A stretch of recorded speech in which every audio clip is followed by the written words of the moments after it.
আজকে স্টার্ট করছি valence bond theory. Valence bond theory তাহলে কেন এসেছিল? লুইস স্ট্রাকচার থেকে আমরা কোনো একটা মলিকিউলের geometry, shape, bond length, bond strength এগুলো কিছুই বলতে পারছিলাম না, তাই আসলো valence bond theory. Valence bond theory given by Hayter and London and further extended by Pauling and Slater। এগুলো সব সায়েন্টিস্টদের নাম। হেইটার অ্যান্ড লন্ডন প্রথম এই ভ্যালেন্স বন্ড থিওরির কনসেপ্ট দিয়েছিল, তারপরে এটা আরও এক্সটেন্ড করেছিল পাউলিং এবং স্ল্যাটারের দ্বারা। এবার কি বলছে এই ভ্যালেন্স বন্ড থিওরিতে কি বলা হলো? According to this theory valence atomic orbitals of atoms undergo overlapping and form bond between them. কি বলছে যে ভ্যালেন্স বন্ড থিওরিতে কি বলা হলো? কোনো একটা অ্যাটমের দুটো অ্যাটম রয়েছে, সেই দুটো অ্যাটমের ভ্যালেন্স অ্যাটমিক অরবিটালগুলো নিজেদের ভেতরে ওভারল্যাপ করবে এবং ওভারল্যাপের ফলে তাদের নিজেদের ভেতরে বন্ড ফর্মেশন করবে। কি বললো? যে ওভারল্যাপ করবে কোনগুলো? ভ্যালেন্স অ্যাটমিক অরবিটালসগুলো। তাহলে আমরা যদি একটা উদাহরণ দেখি, যেমন হাইড্রোজেন ফর্মেশন, আমরা কি জানি হাইড্রোজেন এর ভ্যালেন্স এর ইলেকট্রনিক কনফিগারেশন 1s1, মানে এটাই এর ভ্যালেন্স শেল। এবার যদি এরকম করি তাহলে দেখবো এই যে 1s আর একটা হাইড্রোজেনের 1s, দুটো হাইড্রোজেন এরা কি করবে?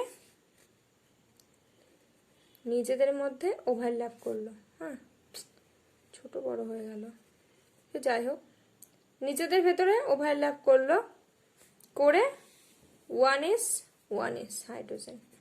মানে ভ্যালেন্স বন্ড থিওরিতে ওরা এটাই বললো যে কোনো একটা দুটো অ্যাটম নিলাম, সেই দুটো অ্যাটমের কি হবে? ভ্যালেন্স অ্যাটমিক অরবিটালগুলো নিজেদের ভেতর ওভারল্যাপ করে অ্যাটমিক অরবিটালগুলো নিজেদের মধ্যে ওভারল্যাপ করে বন্ড ফর্মেশন করলো। এটাই ভ্যালেন্স বন্ড থিওরিতে বলা হলো। এইবার যদি আমরা এটা দেখো CH4 মিথেনের ক্ষেত্রে আমরা যদি এটা দেখি তো কি দেখব? মিথেন হচ্ছে গ্রাউন্ড স্টেট মিথেনে এবার গ্রাউন্ড স্টেট, কার্বনের গ্রাউন্ড স্টেট দেখবো, কারণ এখানে কার্বন সেন্ট্রাল অ্যাটম, হাইড্রোজেনগুলো এসে কার্বনের সাথে জুড়বে। কি হয়? কার্বনের কত আমরা জানি? 1s2 2s2 2p2। আর এখানে ভ্যালেন্স বন্ড থিওরিতে কি বললো? ভ্যালেন্স ইলেকট্রনগুলো নিয়ে, ভ্যালেন্স অ্যাটমিক অরবিটালগুলো। তাহলে দেখো এখানে 2s2 2p2 এই দুটো। এবার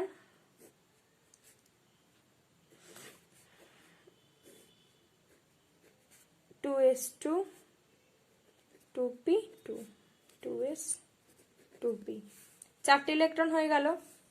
এবার কি করলাম? আমরা এটাকে এক্সাইট করব। এক্সাইট করার পরে কি হবে? অর্থাৎ এক্সাইট করলাম, এক্সাইট করলে কি হবে? এক্সাইটেড স্টেট লিখি আমরা, এক্সাইটেড স্টেট। এক্সাইট করলে কি হবে? এই যে 2s এর যে ইলেকট্রন, এরা তো লোন পেয়ার টাইপের দুজন আছে, এদেরকে আলাদা করতে আমাদের বাইরে থেকে একটা এনার্জি দিতে হচ্ছে, সেটাই হচ্ছে এক্সাইটেশন করা। কি হবে? 2s এর একটা ইলেকট্রন গিয়ে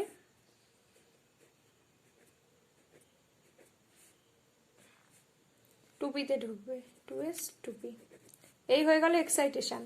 এবার কি হবে? এবার যেটা হবে সেটা হচ্ছে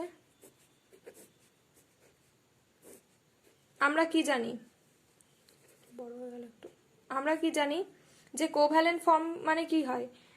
বলেছিলাম কার্বন নিজের কাছ থেকে একটা দেবে, হাইড্রোজেনের কাছ থেকে একটা ইলেকট্রন নিয়ে তাদের মধ্যে বন্ড ফর্মেশন করে দুজনেই অক্টেট ফুলফিল হয়ে যায়। যদিও হাইড্রোজেনের ক্ষেত্রে ডাবলেট ফুলফিল হয়, আর কার্বন কি অক্টেট ফুলফিল হয়ে স্টেবল ফর্ম হয়, সেই জন্য তারা নেয়। এবার কি হবে? এই হচ্ছে এরকম।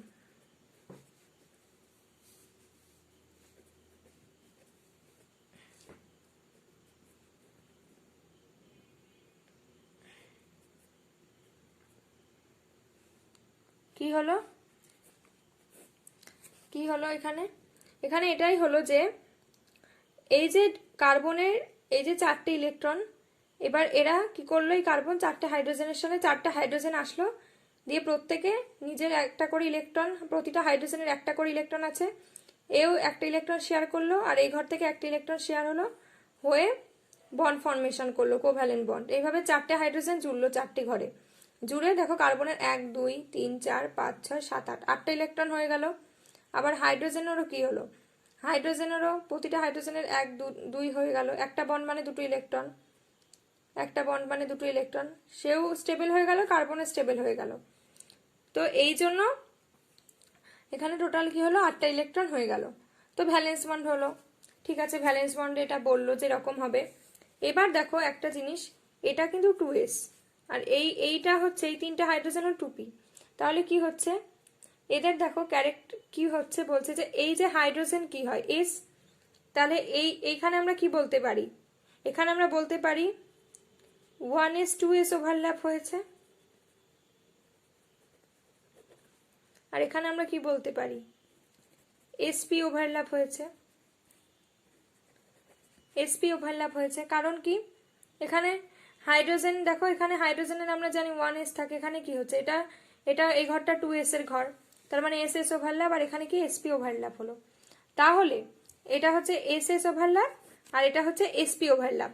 তাহলে দেখো আমরা কি পেলাম, তাহলে এখান থেকে আমরা কি বলছি যে, তাহলে মিথেনে CH4 এ কি, এখান থেকে বলতে পারলাম যে CH4 এ সবকটা CH বন্ড কি ইকুইভ্যালেন্ট নয়, কারণ একটা CH বন্ড SS ওভারল্যাপের ফলে তৈরি হয়েছে, আর 3টে CH হচ্ছে sp ওভারল্যাপের ফলে তৈরি হয়েছে।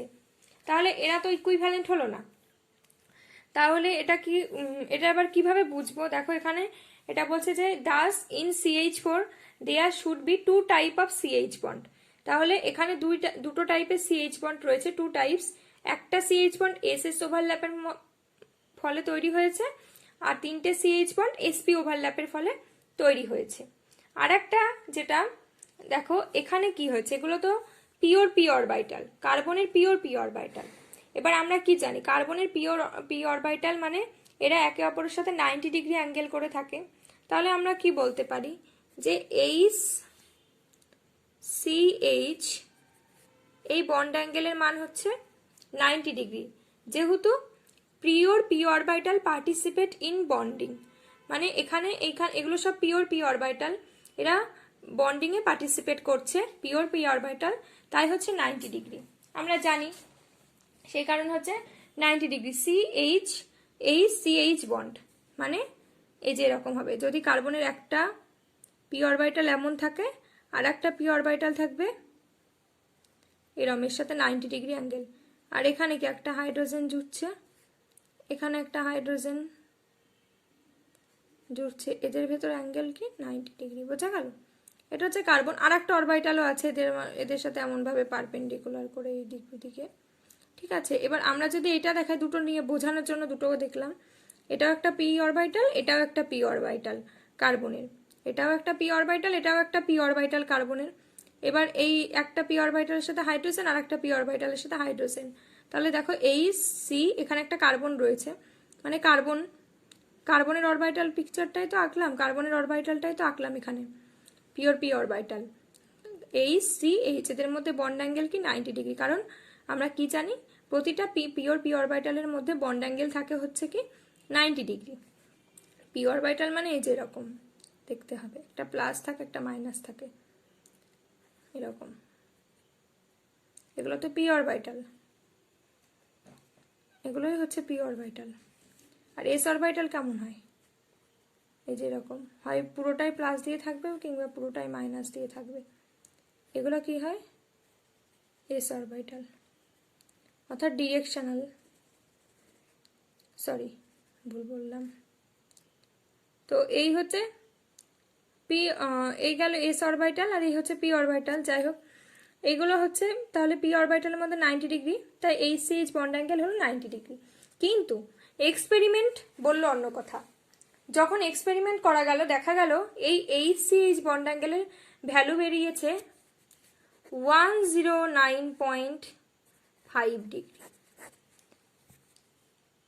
তাহলে এখান থেকেই বোঝা গেল যে কি ভ্যালেন্স বন্ড থিওরি থেকে, ভ্যালেন্স বন্ড থিওরি যেরকম ভাবে বললো সেরকম ভাবে আমরা দেখছি এটা 90 ডিগ্রি বন্ড অ্যাঙ্গেল। হ্যাঁ, কিন্তু আসলে এক্সপেরিমেন্ট করে দেখা যায় 109.5 ডিগ্রি। তাহলে তাহলে সেখানে তাহলে সেখানে এমন কিছু একটা ঘটনা ঘটেছে, ধরে নিয়েছিল সায়েন্টিস্টরা যে এমন কিছু ঘটনা ঘটছে তার জন্য বন্ড অ্যাঙ্গেলের এতটা হেরফের হচ্ছে। তাহলে কি হলো, যে VBT was unable to explain bonding in CH4।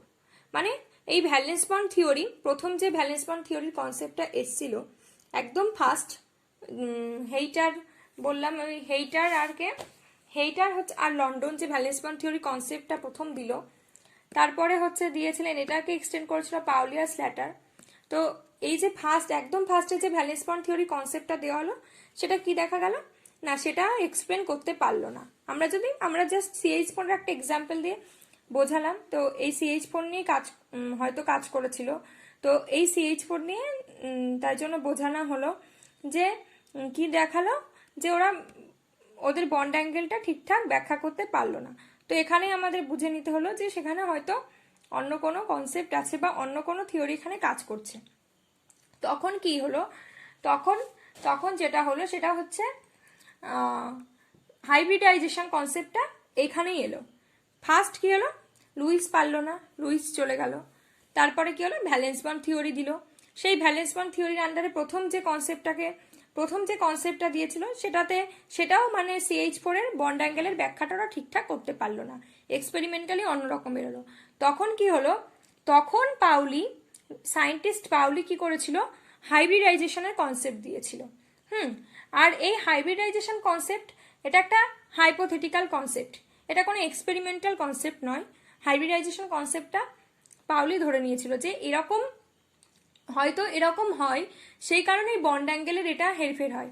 হ্যাঁ, হাইব্রিডাইজেশনটা হয় বলেই বন্ড অ্যাঙ্গেলটা 109.5 ডিগ্রি হচ্ছে, এটা পাউলি বলেছিল। এটা হাইপোথেটিক্যালি